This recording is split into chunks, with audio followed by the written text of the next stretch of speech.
Dr. Crayle, I want to talk to you about a topic which I think is extremely super important, super neglected, and in most cases wrongly and neglectingly explained by dentists. But that's just my opinion.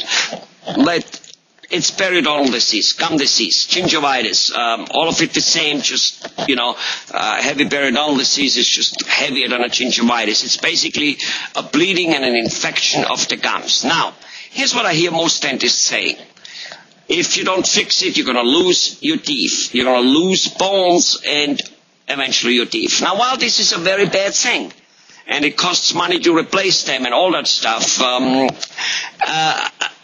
dentists do, however, a very good job in replacing teeth. There's implants, there's crowns, bridges, there are even great dentures out there, and implant-supported denture. We only need a couple implants and maybe 3, and then you put a denture on it. So it's actually relatively cheap to get a whole mouth with pretty goddamn good teeth. Now, the problem I see is that it lasts, I don't know, anything between a couple years to maybe even a decade till that will happen. Now, it's during that time where the gums are infected. It's like if you have a red, big infection on your hand, food, on your wherever, in your lungs for that much, anywhere where there's an infection, and it's at the gateway of your mouth. And while this is happening, a person is poisoning his body. It's the infection drips into the blood. It poisons the liver, the kidney, the heart, the blood. Babies are reported to be born underweight and premature because of it.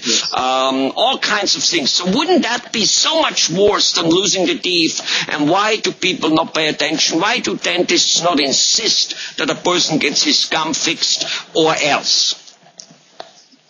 Well, we do encourage patients to take care of the gum disease, and we do encourage them to come in for regular hygiene visits, for treatment, for maintenance over time. Let me interrupt you a little bit here. Let's go back here for a second.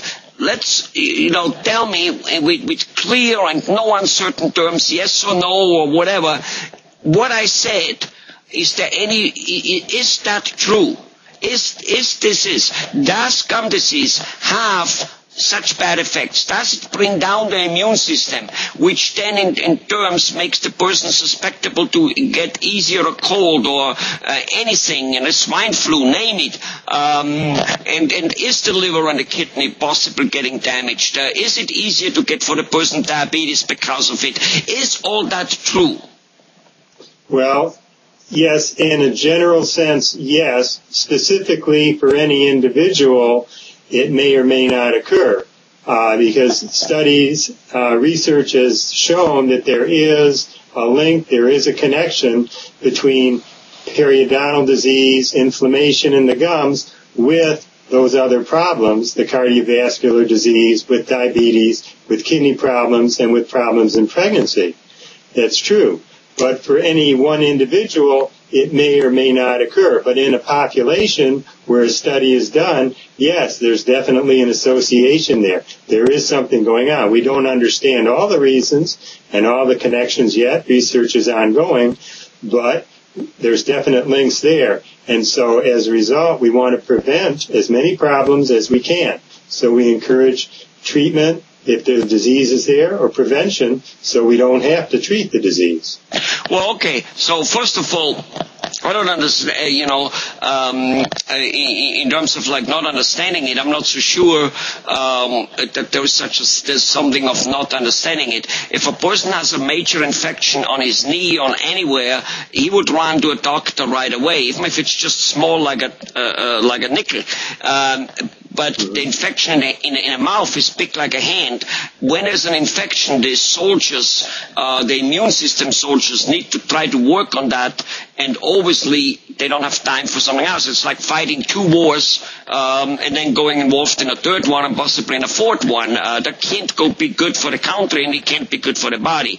And in terms of that, certain things might not happen to a person. Obviously, depends on many things of his strength, but it does look to me he's playing Russian roulette. Yes, when the body is fighting infection in one area, it takes away energy from another area. That's true. And the more things that the body has to deal with at one time, the more stressful it becomes for the immune system, the more susceptible they get to greater and deeper problems. Right. Many times the gum disease is what we call asymptomatic. The person is not aware of any pain, but yet they come in for a checkup, and my goodness, we see that over here they have a gum pocket, there's pus coming out. Oh, they never knew it. They just never felt anything. They never noticed anything. And this is what we do. This is what we find. And we let patients know what's going on so that they can deal with this and take care of these problems before they get any worse.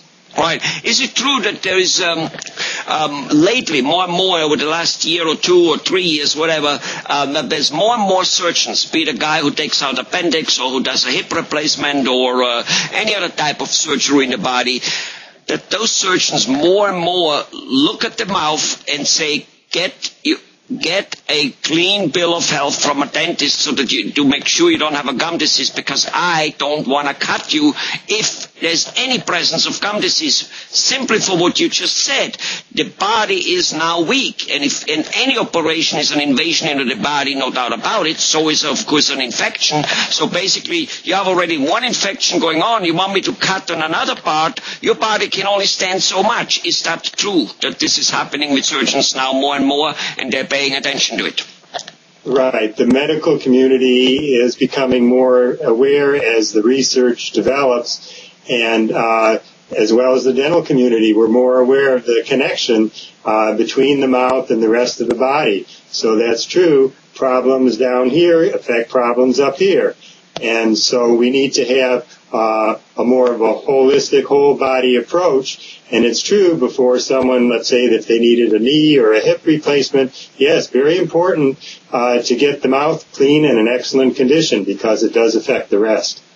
Right. And obviously that should show every one of us that if it is so severe that we can have maybe premature born baby which are underweight, that infections can happen, that surgeons don't want to operate in a second area when there is this going on, that a person should simply fix it, because he's obviously predisposing himself to just the next swine flu, bird flu, never mind the swine flu, bird flu, just to the next flu season period, which for sure will come. Dr. Crayle, thank you very much. Very informative, and I hope that people listening to this video do fix their gum disease, because it just might be one of the areas where if we can do all the things we talked about, it probably makes the person tired, fatigue, and again, lifeless, and it's just not worth it. I mean, nobody